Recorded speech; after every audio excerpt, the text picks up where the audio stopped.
super excited to be talking with the whole group today.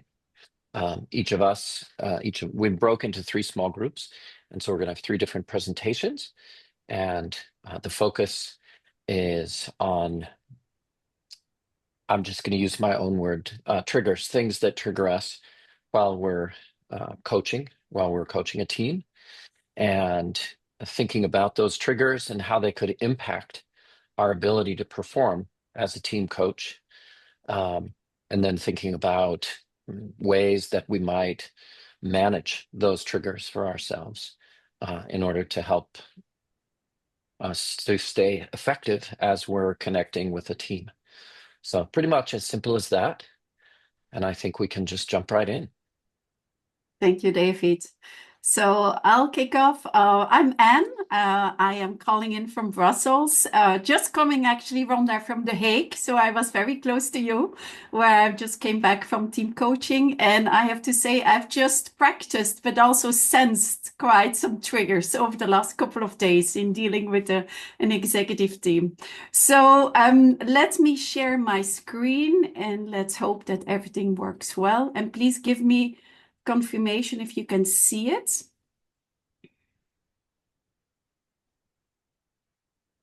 Can you see? Yes, we can see. Okay, perfect. Thank you so much.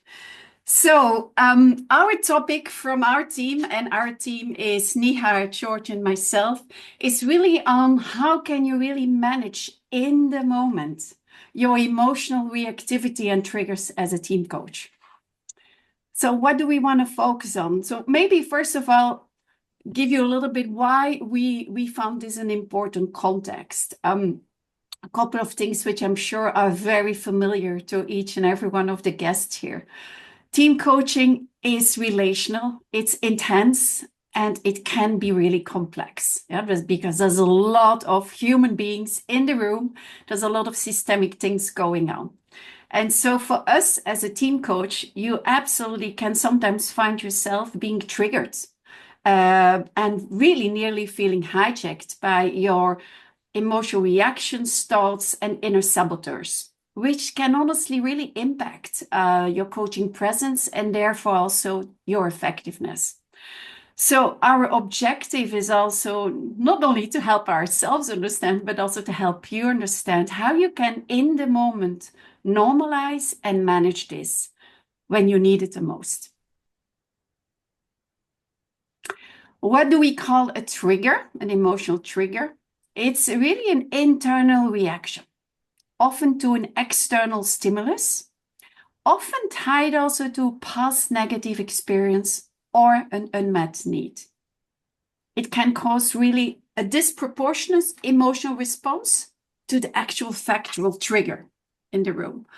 And I also love very much the quote from Tara Brach, which says, "A trigger is an invitation to bring awareness to something that needs healing." Now, what are common responses from us coaches to triggers?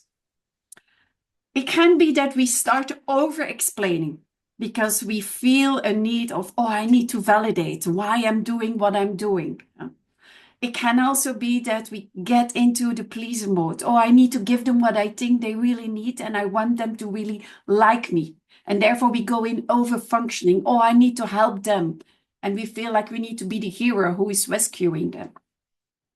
Or it can also be that we start reading silence from the team as, oh, Jesus, they are really disengaged. Yeah, they think this is not really giving them what they value. Or we start being defensive and we go into the yes, but modus. Obviously, we're human beings, we're biological beings. So there is also a neurological basis for triggers. Yeah. And it's that very little part in our brain, that the amygdala, yeah, who detects a threat and initiates an emotional reaction. Before our neocortex, which is the rational part, can even actually evaluate the situation. Yeah. And this is also referred to Daniel Goleman, his book on emotional intelligence, where he actually calls this the amygdala hijack. which leads us human beings to react in different ways like fight, flight, or freeze. So what is then your line of defense? What is it that you can do to actually deal with those triggers? Because triggers will always be there. So it's not a matter of trying to fight against them. It's really a matter of dealing with them. Yeah. And self-awareness is the first lens, I would say the first tool, the first way of really defense. So what is it that you can do? Like always, in the moment, actually first connect back with yourself. So recognize really what is happening in your body, the physical cues.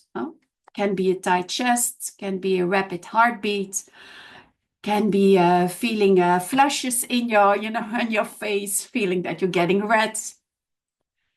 And then it's really pause and breathe. What you can also do over time is actually after you come out of your team coaching, it's also making sure you actually take track of your different reactions. So to see actually through journaling or through supervision, peer debrief, what are really the patterns? Is there like a red line that I can find back across those different emotional reactions? What you can also do is obviously assess yourself and actually see, do I really know my inner drivers? Do I really know the possible saboteurs? And hence, you could also do the test on inner saboteurs. What it definitely will do is help you to enhance your impact and really be present in the moment, which is a very important ICF competence, obviously. What you can also do is really do an emotional scan in the moment again, yeah? And this comes from research Dr. Relly Nedler has done, who also says, if we all stay on autopilot, you stay average. Mastering the moment is really what makes us leaders, and I guess also team coaches, really extraordinary. And so what he really recommends is that when you feel triggered, you can do an emotional scan, which is asking yourself the following questions. What do I think now? What do I want now? What do I need now? What do they being the client team, needs now? And so what is the first step I can take to be the best version of myself? And this really shows an overview of all self-regulating tools that we as coaches have access to in the moment to really ensure that we manage our reactivity. And as you can see it, and you really need to test, I would say, what works for you. One thing I really find extremely important is to actually name it. Name the feeling, because naming it also normalizes it. Yeah. And feels that you can take back control and get back in the here and the now. So to wrap it up, emotional triggers are absolutely normal. They can evoke, though, very strong automatic reactions. Self-regulation helps us to manage these responses effectively. And obviously practice, as always, and reflection are key to developing these skills. I want to thank you for your attention. And I'll stop sharing here.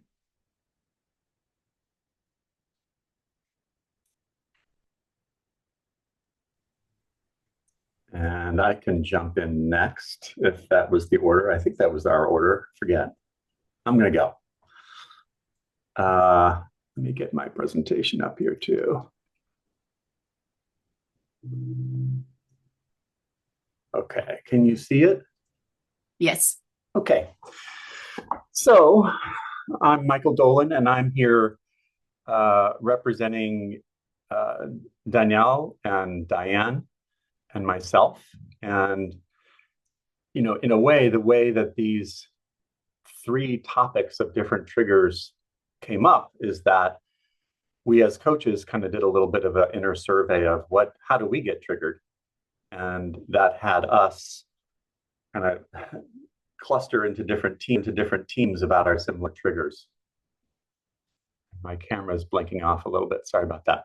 So The specific trigger, and An named this a little bit within her discussion of emotional triggers, is what we're calling the indispensable helper tendency, which, of course, as a coach, we all looked at something like this when we were being trained as an individual coach. What's my role? Am I here to do the work, or am I here to support the awareness and development of this person or now team that we're supporting? So it's really about the internal tension between being the expert or fixer versus what does it mean to truly empower the team, truly support the development of awareness and reflection and effectiveness in the team.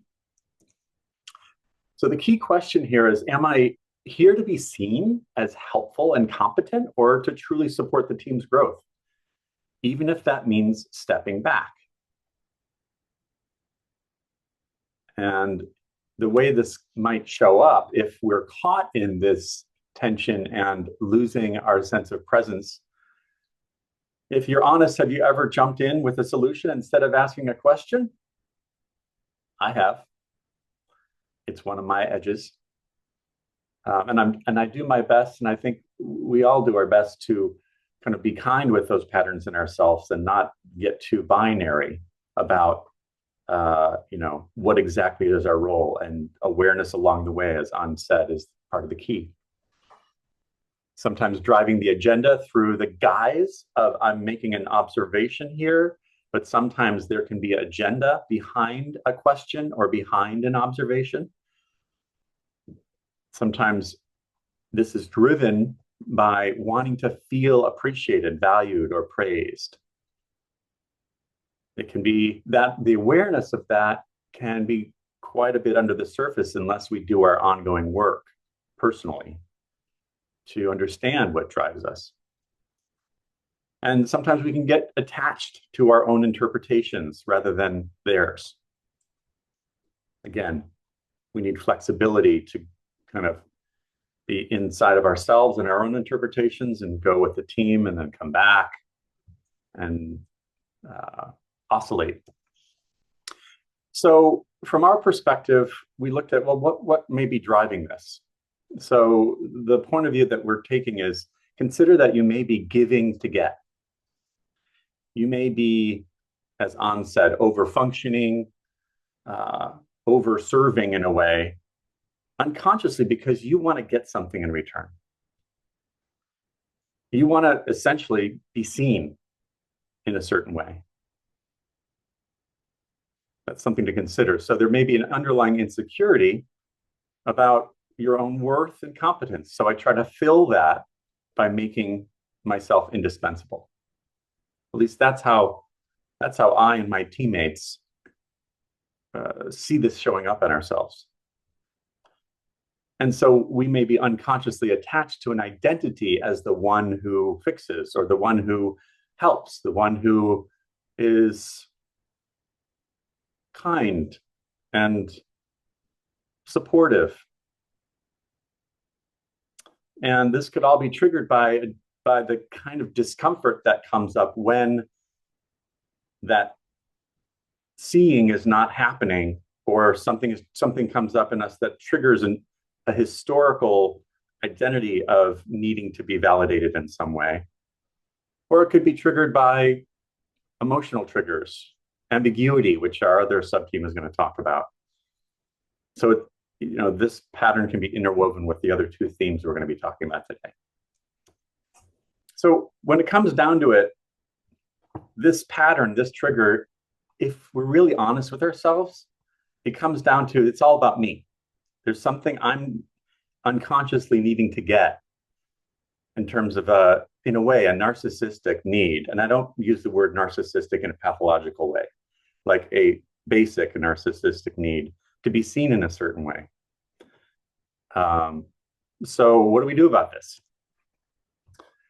Very similar to what probably we're all going to be talking about in terms of how to work with this. It's awareness, being curious and friendly with your own patterns.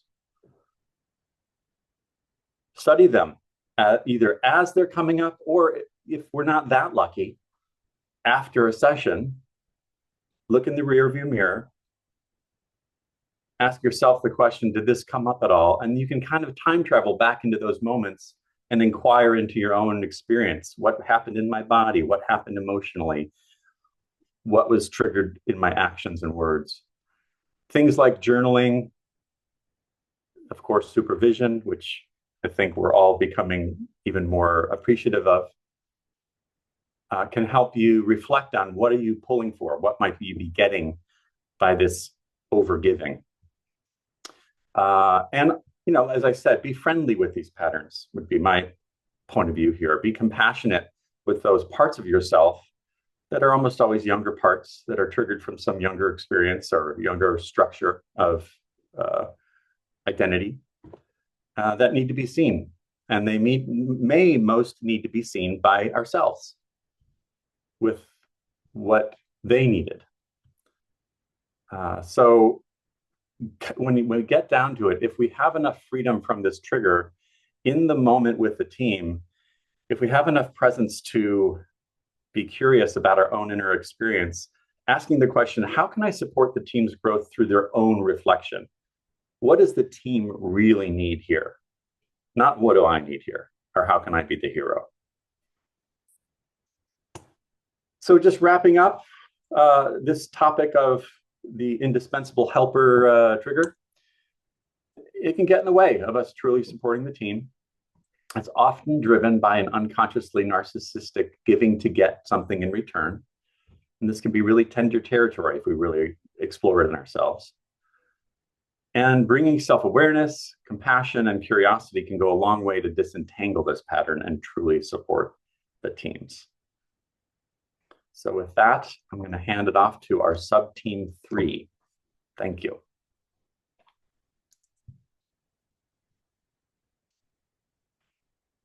Thanks, Michael and Anne.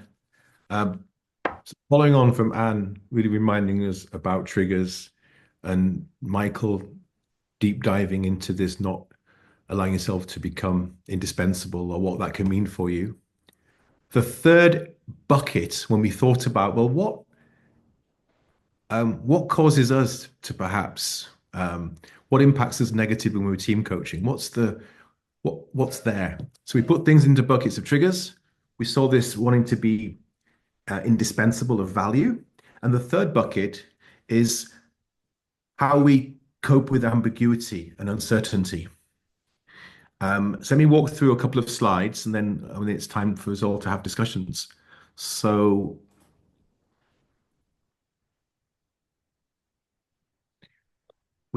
David and I, this was our sub-team project, and we called it messiness, coping with messiness, which is really around how do we team coach really well in a world of ambiguity and uncertainty, whether the team is facing it, members of the team are facing it, or we are feeling it. And so I'm going to give you a story. We, on this team coaching training, we had a project, I think as some of you have had on the same training, and we weren't given very clear instructions. It was to actually produce this presentation, but it was lightly introduced as do some research, introduce something groundbreaking, something new to teach other team coaches. And David and I, we observed how on the group, some people were comfortable, some people were a bit uncomfortable with that kind of ambiguous ask of the team.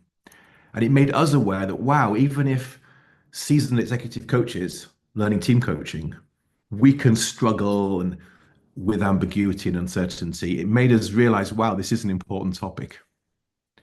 And we realized as we brainstormed, a little bit of research, that it's truly natural to struggle or to feel discomfort.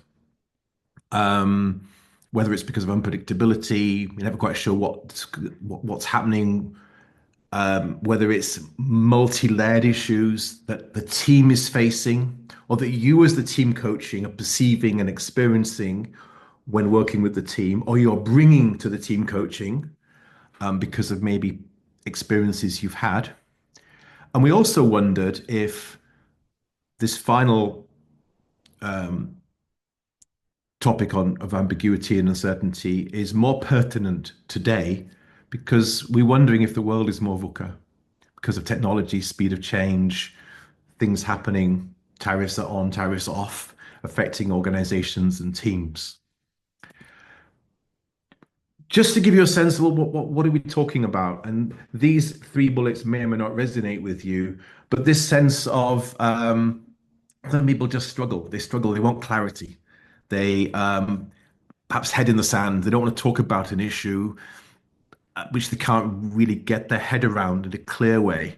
Or perhaps team members or the team coach perhaps feels overwhelmed and perhaps frozen or unable to know what to do. And then almost on the other extreme, and this is what we experienced within our training cohort, there might be a desire to fix it. Come on, let's agree what we do. Let's just agree a way forward. None of these are right or wrong. They're just reactions to things being ambiguous and grey or uncertain. So the question then is, well, what do we do about it? And I've produced a slide, the following slide, which it's a four-part process that David and I realized we'd like to leave you with today. And it'll resonate and it'll link to how we work with triggers and how you make yourself not indispensable, etc. By starting with self-awareness and recognizing. And are you noticing different tolerance levels within the team you're coaching, but equally between yourself and the team? And how might that be influencing what you're doing, whether you're stepping in and wanting to fix, to be more directive or not? So in terms of takeaways, these slides will be given to you all, and we do recommend you start thinking about these reflection questions. So first is recognizing, and you'll notice there's a picture of leaving the comfort zone, being and leaving the comfort zone, which kind of flows with these four things to do. Number two, responding and thinking about what's your default response. And this is what Dave and I experienced in watching our team cohort working, that there are some people who seem more comfortable wanting to kind of find an answer, create clarity.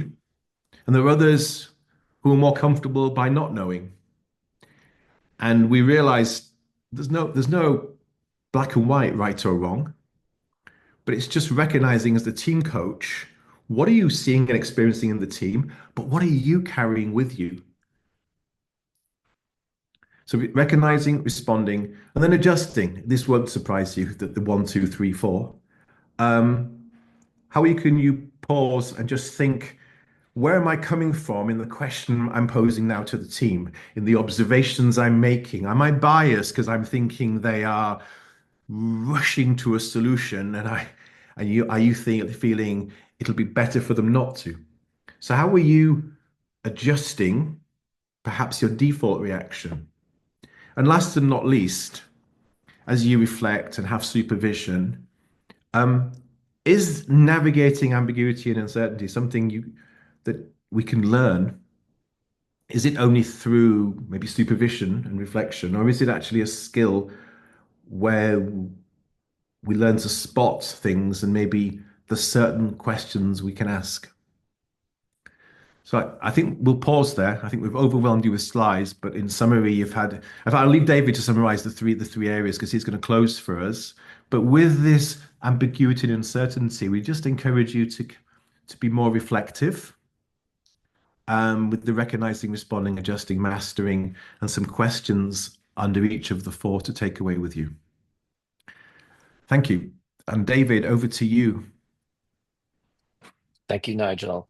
Thank you all for your presence, supporting us as we expressed our three different perspectives on triggers. I'm going to leave your conclusions and takeaways to you, actually. I'm super excited about the conversation we're about to have. And I just say on a very personal level, I resonate with all three of these different topics that we've been discussing. And the takeaway for me is just that constant reminder of like, pause, David, pause, reflect. What is your takeaway right now? So anyway, let's open it up for a conversation. And we would love to hear from all of you, and that includes Damian and Dan. We would love to hear what you saw, what your takeaway is, what's showing up for you based on what we're offering here.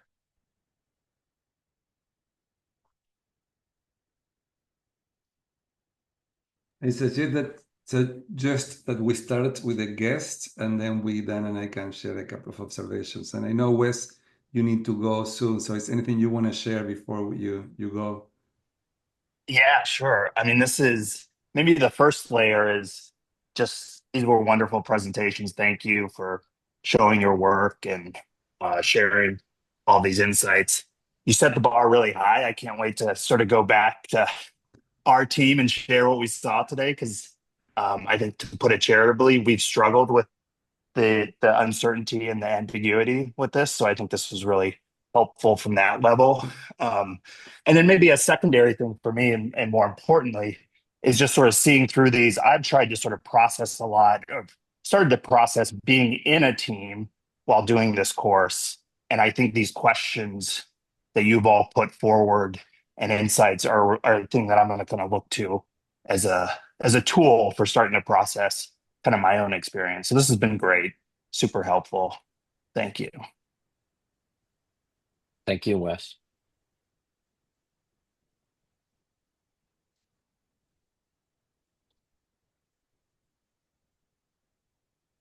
Christina.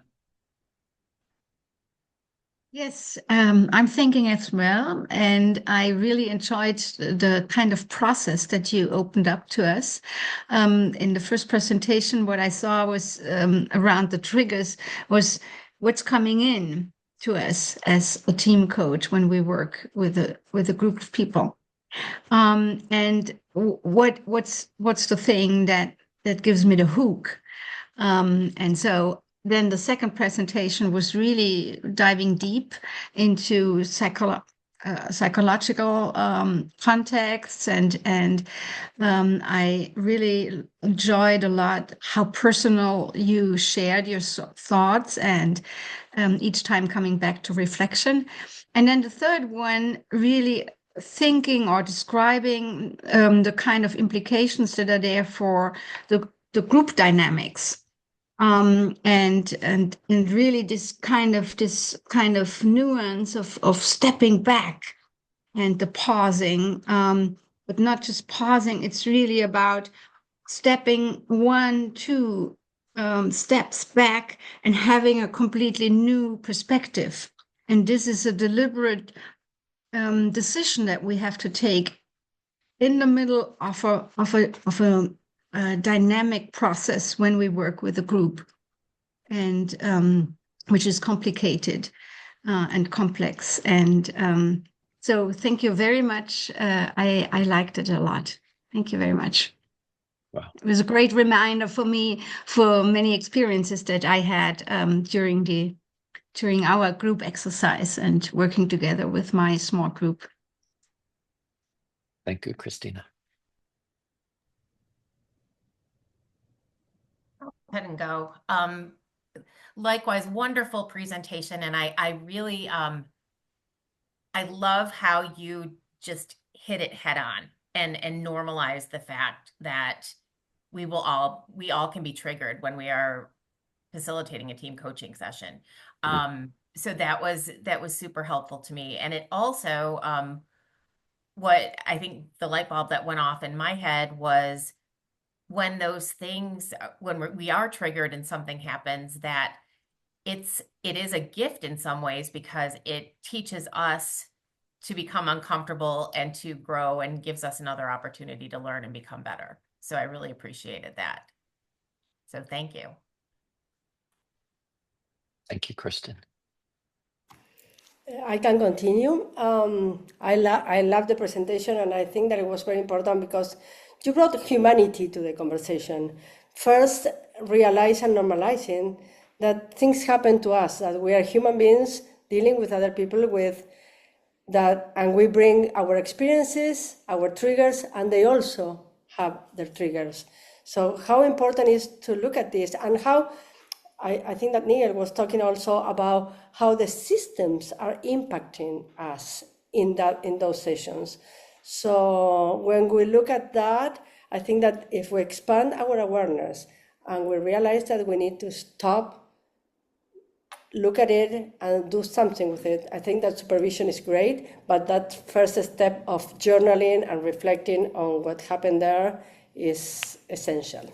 So thank you very much for the awareness. I want just to Thank you, reinforce Ira. that. I want just immediately want to reinforce what Aida said about supervision. And that is the reason why supervision is so important.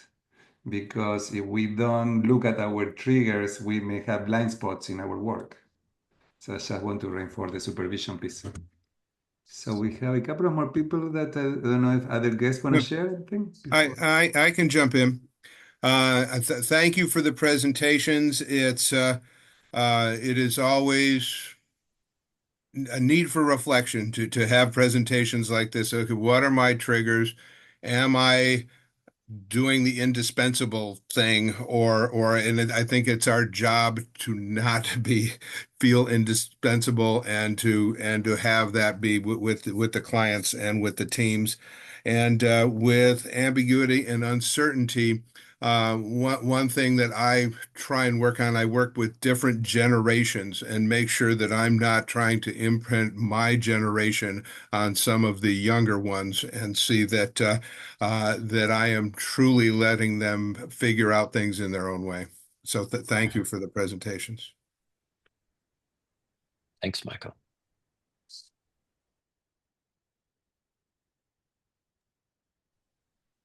I could also share. Thank you very much. I thought these were extremely astute and really insightful presentations. I very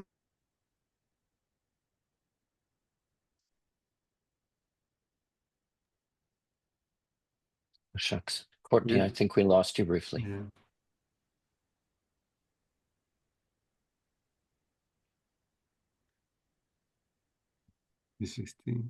Maybe we should go on and she can chime in later. Yeah, or maybe we cannot hear you, so maybe when I write it in the chat box as a possibility, because we need to move on. Dave, you also raise your hand. Any? Yes, I wanted to thank you all for the presentation and second all that's been said, and just add that this has been very helpful for me because later on today, I'm doing a recording of me doing team coaching for the class.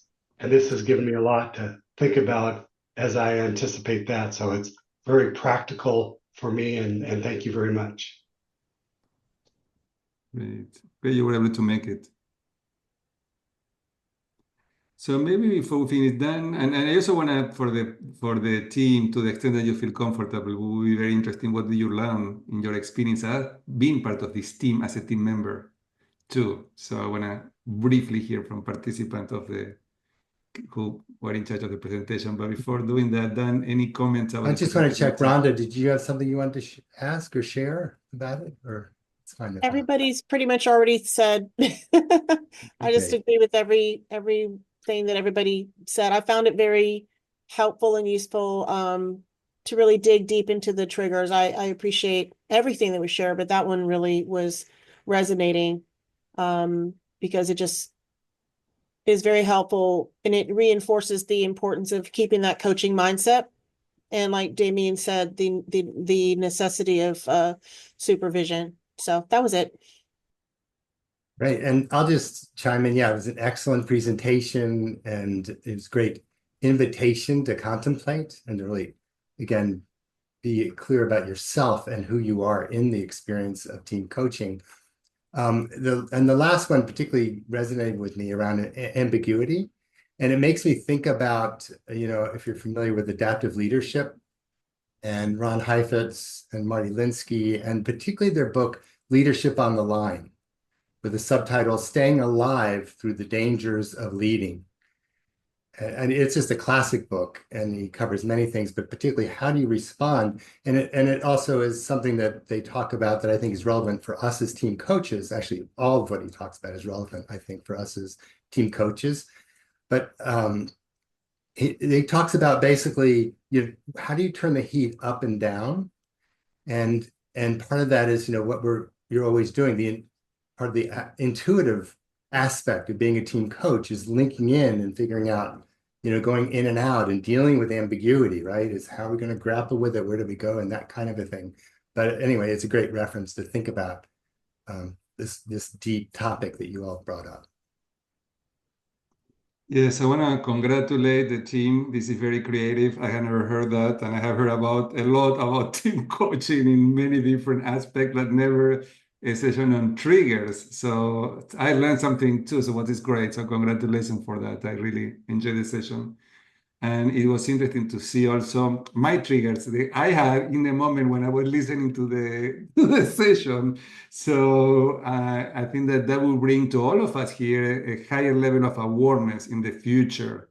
When triggers come, we can, like in language, when we talk about emotional intelligence, I think there is a relationship here with the neuroscience part, the amygdala and how the brain works. We know that when we can put a label to the experience, we can process it and understand it better and work with it. So I think that this is what you offer us today, the opportunity to do that in the future. So every time in the future, when you're with a team and you're triggered, you will remember this session today. And you will say, okay, what do I need to do here? Okay, just let's put a name to this and let's don't let that to be in our way to move on and continue. So by identifying that and by being aware, so we cannot do anything if we're not aware. So the fact that help us to bring awareness to what's happening, we can be more effective using self as instrument. So great presentation. We have 10 minutes before we let go of our guest today. So I was wondering if we want to spend a few minutes just talking about your process. What did you learn about team coaching by being a member of a team? And I know that most participants in this program have some level of struggle in that process. So in part is ambiguity, but in part are other elements that may be playing. So who would like to share a little bit about what did you learn? What was your learning curve around being a team participant that also will help you to be a more effective team coach later? I'll share something. And amazing job with everyone doing the presenting.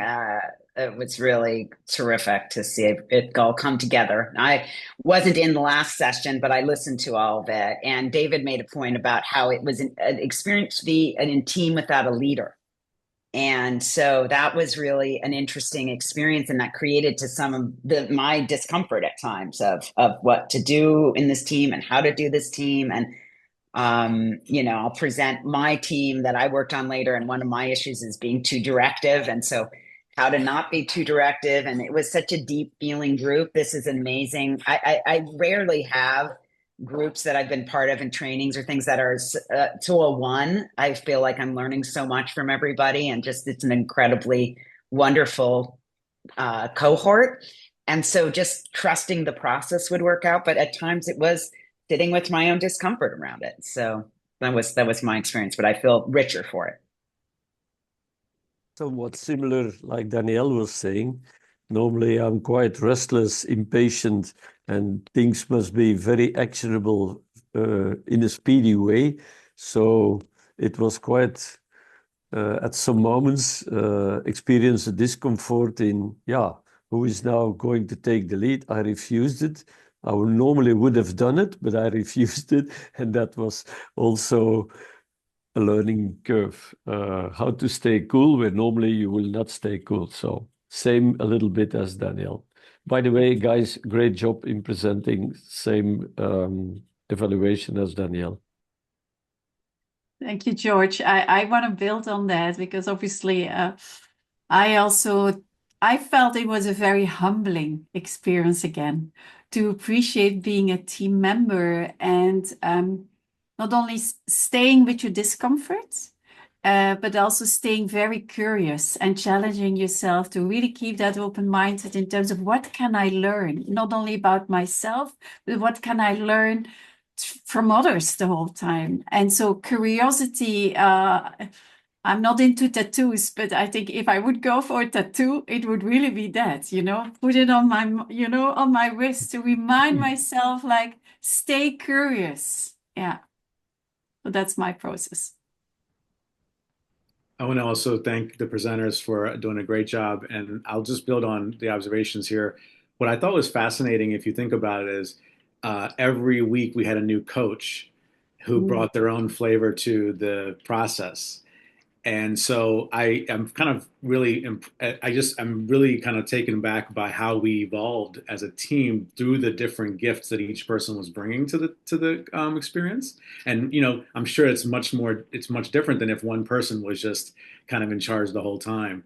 But also, I think what the struggle for me was, which maybe people can resonate with, is a lot of times we were actually thinking of ourselves as a team member, but also thinking about, what am I learning from the coach who's doing this thing, and what if I was in their shoes doing, being in that role, and what am I going to think about doing it next time? And so there's a lot of kind of jumbled in the head, but at the same time, I think that created a certain growth and capacity for all of us to really think of this process in a broader way. And yeah, it's kind of fun to see how we've evolved in this topic from the beginning to the end. It's pretty cool.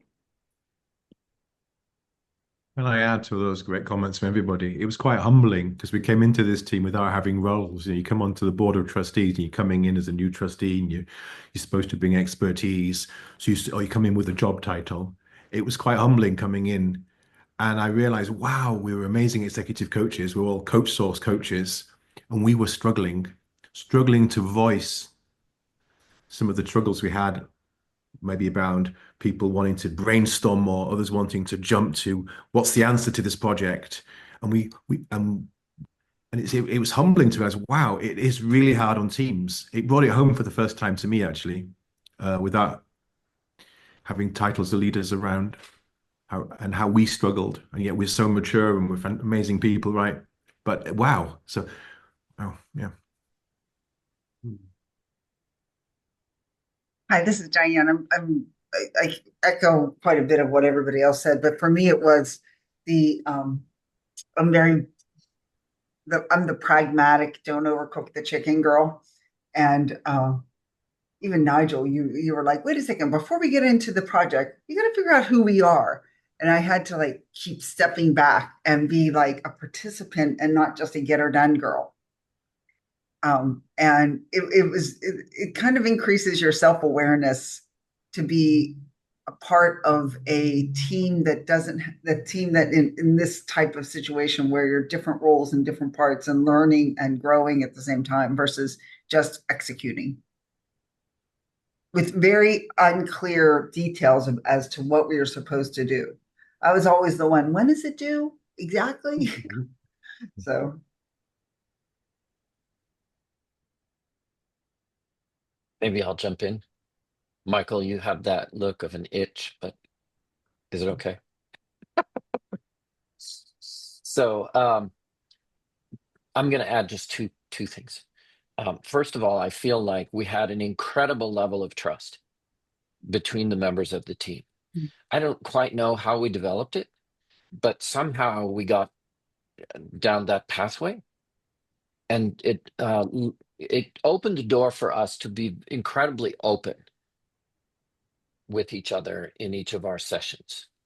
And that to me, like it created a pathway towards finding solutions. And so whatever we did, I'm trying to still think about it. Like, what do we do? How did we do that? I'm not so sure, but I have some ideas. But the trust, incredible. The second thing that I wanted to mention is, because we're working with professional coaches, each one of us has this experience of trying to help people unpack their thinking, so that we're also like practicing unpacking our own thinking. And luckily, we were able to kind of unpack our own thinking when we were present with each other. And that really helped to understand the whole team dynamic from a completely different level. and perspective and depth. And so I'm amazed at that as well. It was incredible to be in the room with people who are so good at externalizing the stuff that we might never even talk about with other people because they don't even know how to recognize those things and externalize them. I mean, an example, just what Josh just said, like I'm usually like in the driver's seat. I can't stand just taking my foot off the accelerator. Like, what's going on? Or Diane, cooking the chicken. And you've expressed certain things that are going on with you, right? It's all of us. I'm not gonna just name everybody, but I mean it, like all of us. And that was so incredible. Such an amazing experience I'm going to to have access. quickly just respond to that. And I know, Michael, you wanted to speak too, but And just then I'm gonna be quiet. It's interesting about the idea of the leaderlessness and the lack of roles and the hesitancy that created in you in not having a set role that potentially, I'm just theorizing, increased your humility such that enhanced the trust that you had for each other. Just a thought. It's interesting because in other programs we experiment different things, and in one program we have the task of they had to define a leader. So they rotate the leader and they rotate the team coach. It was a mess. Like nobody understood what was going on. What was the job of the team coach, the leader? So we remove it. And it's interesting because some teams decide to have that format and rotate the role of the facilitator too or leader too. So every team is different. So you didn't do that, but you still were able to be very effective working together with some challenging spaces for learning.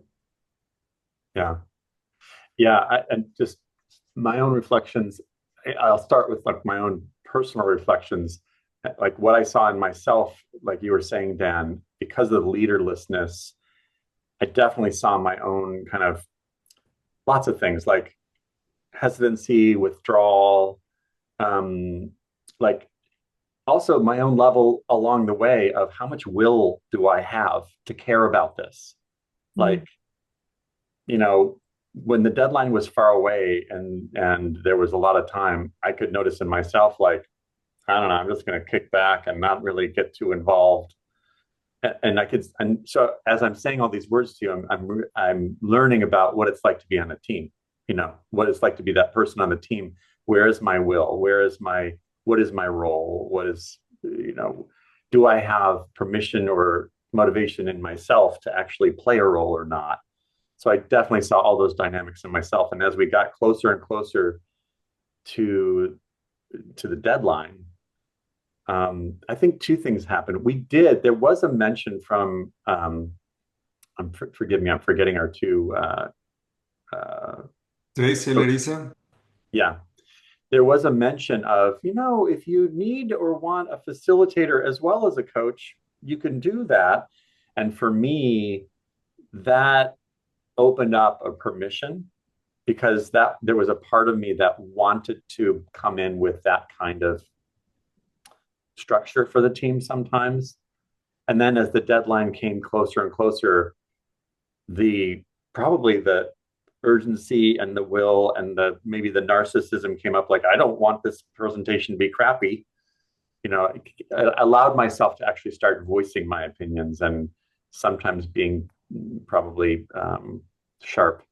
But it was a fascinating process. So yeah, that was what I saw here. And it was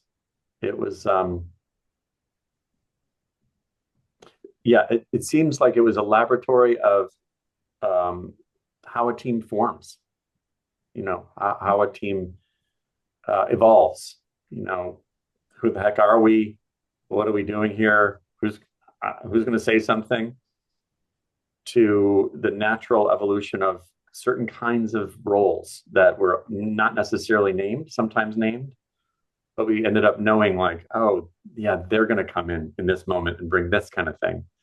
And as uninvited, what superpower is needed and who's going to bring that. So that's my take. Appreciated it. So thank you. Congratulations. Dan, anything you want to add before we wrap up this No, part? really Okay. great. So we're going Oh, to I have a wrap up question. this. Yes. We just promised to send the presentations to the audience, but I don't know how we're going to do that, and they might not know how to get that. I can send them to them because I know who they are here, so I will share that with them. We'll just post it in Basecamp, and you'll do that. Yes, I will share it with them. Great. So congratulations, great job. Let's take a 5-minute break. We want to thank all of our guests today. Thank you for coming. And great to see you too. Thank you for coming. Thank you, Thanks Gus. for Thank coming. you. And we hope to so see great. you in the. Congratulations. And we hope to see everybody again together when we have coming up soon the presentation for cohort 11 and 12. And 13 for the people who speak Spanish. So we have Aida for you that you are not in that Spanish speaking one. But we will keep you informed so you can keep engaged after we finish the program. We want to find ways to engage you. So thanks again, all of the guests and the participants. Let's take a 5-minute break and let's be back in 5 minutes. And we're going to have the 3